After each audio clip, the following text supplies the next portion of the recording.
एक महात्मा ने बताया, अगर मनुष्य कुत्ते को रोटी खिलाने के 8 फायदे जान जाए तो कभी दुखी नहीं होगा। महात्मा ने बताया, कुत्ते को एक टुकड़ा रोटी खिलाने से क्या फल मिलता है। एक समय की बात है, एक जंगल में एक महात्मा उपदेश दे रहे थे। तभी सबल नाम के शिष्य ने पूछा, गुरुदेव, मेरे मन में एक प्रश्न उठ रहा है। महात्मा ने कहा, भन्नते निसंकोच होकर पूछो, आपके मन में वह कौन सा प्रश्न उठ रहा है। तब सबल ने कहा, गुरुदेव, मैं यह जानना चाहता हूं कि कुत्ते को एक टुकड़ा रोटी खिलाने से मनुष्य को कौन सा फल मिलता है।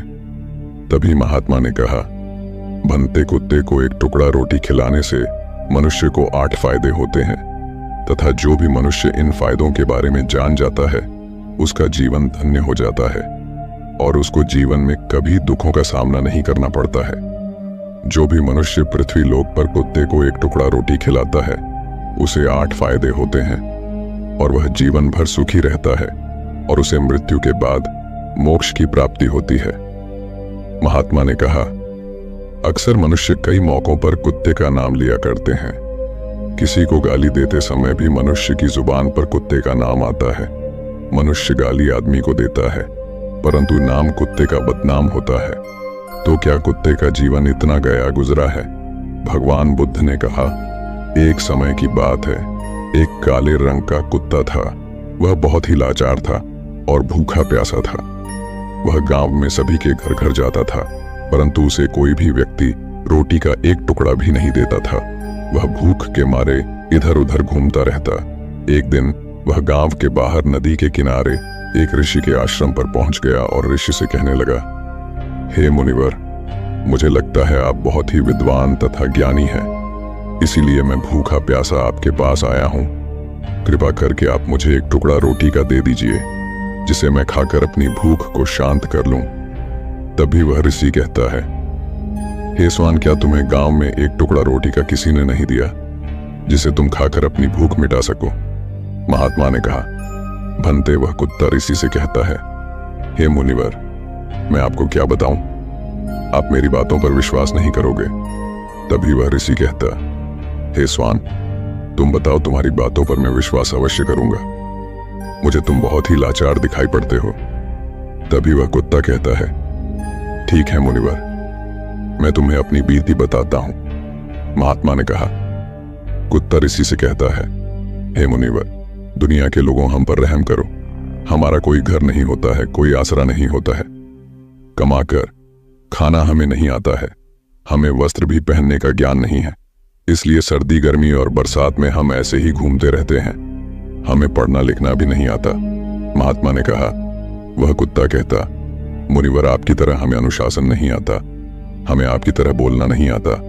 यह हमारा दुर्भाग्य ही समझिए, परंतु हमें आपकी तरह भूख भी लगती है। चोट लगने पर हमें आपकी तरह पीड़ा भी होती है। हमें आपकी तरह रोना भी आता है। बस इन्हीं 3 कामों में हम आपकी बराबरी करते हैं, इसलिए हम पर दया दिखाइए। हमें और कष्ट मत दीजिए। ईश्वर ने तो हमें वैसे भी कष्ट देकर ही भेजा है, ऊपर से आप लोग हमें परेशान करते हैं। हम आपकी तरह मनुष्य नहीं हैं, हम पराधीन जीव हैं। जब हमारा जन्म हुआ उस समय हमारे आंख कान बंद थे। कह नहीं सकते कि उस समय आपके जन्म पर जैसे नाच गाना होता है, बाजे बजते हैं, खुशी मनाई जाती है। हमारे जन्म पर भी यह सब हुआ होगा। हमारे जन्म पर किसने खुशी मनाई होगी। हम जिस बिछौना पर थे वह रुई का नरम तो था, सर्दी बिल्कुल नहीं लगती थी। मैं मन में सोच रहा था कि किसी बड़े घर में पैदा हुआ हूं, लेकिन जब हमारी आंख खुली तो मैंने देखा कि हमारी माँ, जिसे आप लोग कुतिया बोलते हो, वह अपने 5 बच्चों को छाती से चिपका कर एक राख के ढेर में पड़ी थी। हम 5 भाई थे, बाकी 4 भाई तो लाल और भूरे रंग के थे। मैं अकेला ही काले रंग का था। सबसे छोटा मैं ही था, इसलिए कमजोर था। मेरी माँ हम लोगों के पास कम ही आती थी क्योंकि उसे भी अपने भोजन की व्यवस्था करनी पड़ती थी। यदि वह ना खाती तो हमें दूध कहां से पिलाती। उस एक माँ पर हम 5 भाई निर्भर थे। वह बेचारी अपने भोजन के लिए इधर उधर दौड़ती रहती थी। कभी भोजन मिल भी जाता था, कभी नहीं भी मिलता था, लेकिन वह हमेशा हम 5 का बड़ा ख्याल रखती थी। आखिर वह हमारी माँ थी। वह रात भर जागकर गांव की रखवाली करती थी। किसी की मजाल नहीं थी कि कोई अनजान आदमी बुरी नीयत से गांव की तरफ भी झांक जाए। दूसरे गांव के कुत्ते भी हमारी मां के डर से गांव में नहीं आते थे। गांव के किसी किसान के खेत में कोई जानवर खड़ी फसल खाने आते तो हमारी मां उसे दौड़कर भगा देती। गांव वालों के लिए इतना सब करने के बाद भी कोई मनुष्य तो हमारी मां को भोजन तक नहीं देता था। भोजन के लिए हमारी मां को मजबूर होकर छीना झपटी करनी पड़ती थी। कई बार तो लोग उसे लाठी डंडों से पीट पीट कर भगा देते थे। बेचारी उस दिन भूखी प्यासी रहकर पेट की आग से जलती रहती थी।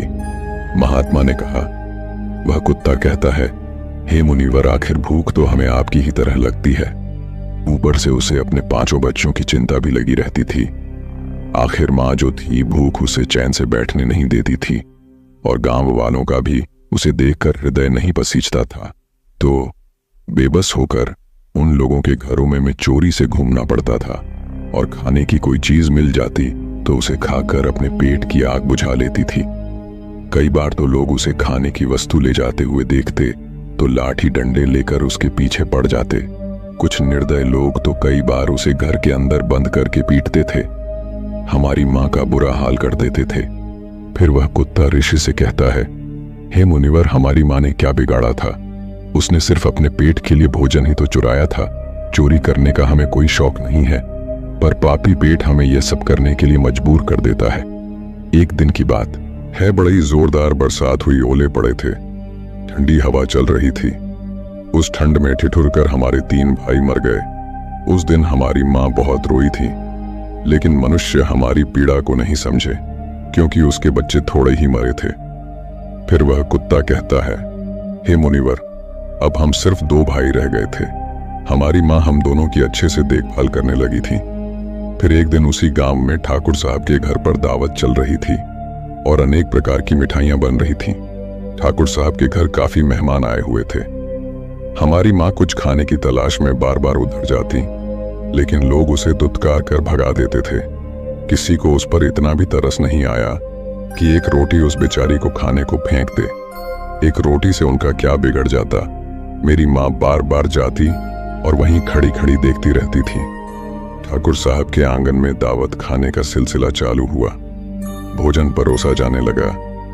मेरी मां भी वहीं जाकर पूछ हिलाने लगी। खाना परोसने वाला आदमी जब किसी काम से भीतर गया तो मेरी मां दबे पांव रोटी लेने को चल पड़ी।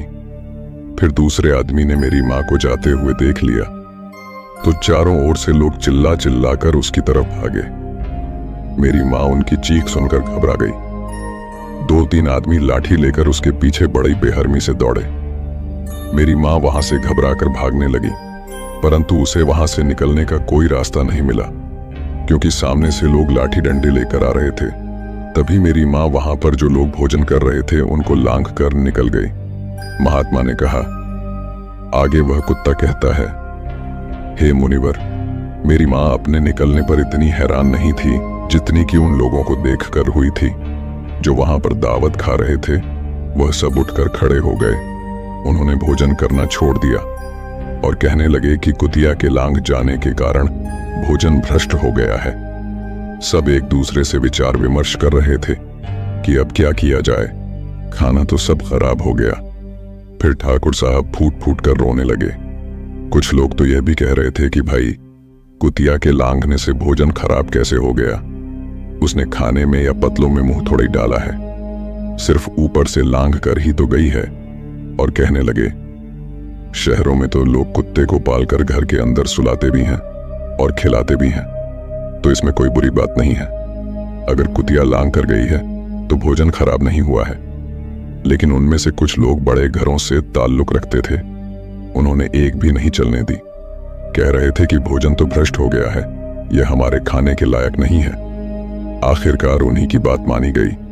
अब तो वह सारा भोजन गरीबों में बांट दिया गया। उस दिन तो मेरी मां को खूब पेट भर के खाना मिला था। ऐसा सुख उसने जीवन में कभी नहीं पाया था, लेकिन वह सुख उसके लिए बड़ी मुसीबत बन गया। वह भोजन करके वहां आराम से लेटी ही थी, उतने में वह ठाकुर डंडा लेकर वहां आ पहुंचा और उसे बुरी तरह से पीटने लगा। उसे बाहर भागने का भी कोई अवसर नहीं मिल पाया। डंडों की चोट से वह बुरी तरह से चिल्लाने लगी। माँ का विलाप सुनकर पत्थर भी पसीज जाता है, पर उस निर्दय को उस पर जरा भी रहम नहीं आया।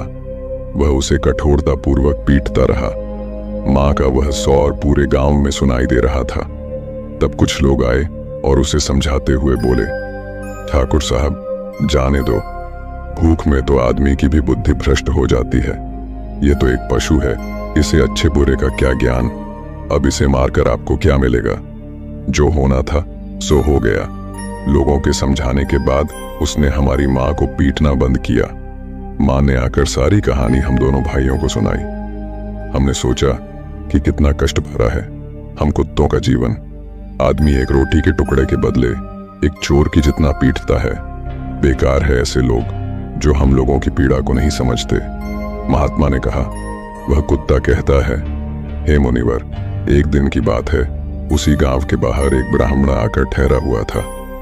उसने अपने भोजन के लिए एक जगह चूल्हा बनाया और उस पर दाल बनाने के लिए रख दी। उसके बाद आटा गोद कर रख दिया। वह वहीं पास में कुएं पर पानी लेने चला गया। इधर कहीं से मेरी माँ भी घूमती हुई वहीं पहुंच गई। उसने आटे को देखा तो सोचने लगी कि शायद इस आटे का कोई मालिक नहीं है। यही सोचकर वह उस आटे को खाने लगी। उधर उस ब्राह्मण ने कुएं के पास से देखा कि उसका आटा एक कुतिया खा रही है, तो वह बड़ा दुखी हुआ। वह बेचारा रोने लगा, क्योंकि वह भी 2 दिनों का भूखा और थका हुआ था। कुछ लोगों ने उससे कहा, अरे ब्राह्मण देवता, इस कुतिया ने तुम्हारा भी आटा बिगाड़ दिया। कल तो इसने ठाकुर साहब की पूरी रसोई बिगाड़ कर रख दी। ब्राह्मण दुखी होता हुआ बोला, भाई, मुझे क्या मालूम था, यह दुष्ट कुतिया मेरे आटे को खाने के लिए घात लगाई बैठी है। ब्राह्मण ने ना आव देखा, ना ताव लाठी लेकर उस कुतिया के ऊपर टूट पड़ा। माँ उस आटे को ठीक से खा भी नहीं पाई थी, पर उससे ज्यादा की उस पर लाठी बरस गई। महीनों तक मेरी माँ लड़खड़ाते हुई घूमती रही। तब उस दिन समझ में आया कि आदमी कितना खुदगर्ज है। हम उसका कोई भी कार्य करते हैं तो भी वह हमें नहीं समझता। आगे वह कुत्ता कहता, हे मुनिवर, हमारी कमी यह है कि हम उन्हीं मतलबी इंसानों के अधीन रहना चाहते हैं जो हमें कष्ट देता है, जो हमें प्यार से खिलाता है। हम उसके कितने काम आते हैं यह उन्हें नहीं पता। उनके घर की रखवाली तो करते ही हैं, साथ ही साथ और भी बहुत सारे लाभ हैं जिन्हें मनुष्य नहीं जानता। महात्मा ने कहा, यदि मनुष्य कुत्ते को रोटी खिलाने के फायदे जान जाए तो अपने जीवन में होने वाले नुकसान से बच सकता है। आज मैं आपको बताऊंगा कुत्ते को रोटी खिलाने के 8 फायदे। मनुष्य को पता नहीं है कि जब भी घर में रोटी बनाई जाती है तो सबसे पहली रोटी गौ माता की होती है और पिछली रोटी कुत्ते की होती है। महात्मा ने कहा, ऐसा ही विधान भगवान ने बनाया था, लेकिन भगवान के बनाए उस विधान को भूलकर मनुष्य अगली और पिछली रोटी स्वयं ही खा जाता है। इसका दुष्प्रभाव उसके जीवन पर पड़ता है। कुत्ता वह प्राणी है जिसको रोटी खिलाने से मनुष्य के जीवन में पड़ने वाले ग्रहों के दोष भी दूर हो जाते हैं। महात्मा ने कहा, कुत्ते को रोटी खिलाने का पहला फायदा, कुत्ते को रोटी खिलाने से शनि का नकारात्मक प्रभाव कम हो जाता है। शनि ग्रह जब अपनी कुदृष्टि डालता है तो हर मनुष्य बर्बाद हो जाता है। जिस व्यक्ति पर उनकी महादशा का आरंभ हो जाता है तो बने बनाए काम अपने आप बिगड़ने लगते हैं और वह मनुष्य आर्थिक तंगी का शिकार हो जाता है। उस स्थिति में व्यक्ति यदि कुत्ते को रोटी खिलाता है तो उस पर शनि का दुष्प्रभाव बहुत ही कम हो जाता है। कुत्ते को रोटी खिलाने का दूसरा फायदा, कुत्ते को रोटी खिलाने से भाग्य आपके पक्ष में हो जाता है। आपके घर के अंदर नकारात्मक शक्ति नष्ट हो जाती है। कुत्ते को रोटी खिलाने का तीसरा फायदा, कुत्ते को रोटी खिलाने से माता लक्ष्मी प्रसन्न हो जाती है और आपके घर में धन दौलत की कभी कमी नहीं रहती है। कुत्ते को रोटी खिलाने का चौथा फायदा, कुत्ते को रोटी खिलाने से आपके ऊपर कर्ज नहीं चढ़ता और जो पहले से आप कर्जदार हैं उससे भी मुक्ति मिल जाती है कुत्ते को रोटी खिलाने का। 5वां फायदा, कुत्ते को सुबह शाम भोजन देने से आपका व्यापार बहुत अच्छे से चलता है। कुत्ते को रोटी खिलाने का 6ठा फायदा, कुत्ते को रोटी देने से आपकी आयु में वृद्धि होती है और अटका हुआ धन वापस मिल जाता है।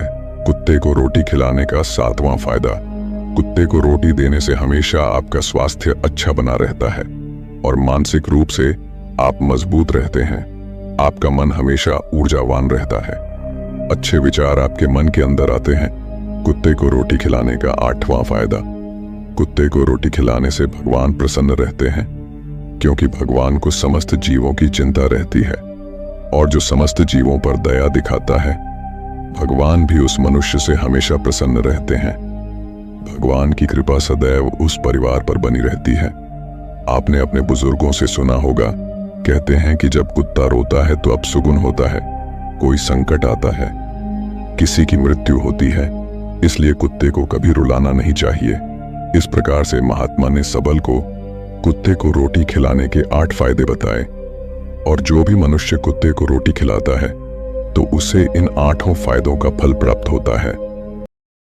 इस चैनल पर आपको बहुत ही ज्ञानवर्धक कहानी, शिक्षाप्रद कहानी, पारिवारिक कहानी, सामाजिक कहानी, धार्मिक कहानी, पौराणिक कहानी, आध्यात्मिक कहानी, भक्ति कहानी, लोक कथा एवं हास्य कथा आदि अच्छी एवं मजेदार हिंदी कहानियाँ सुनने व देखने को मिलेंगी।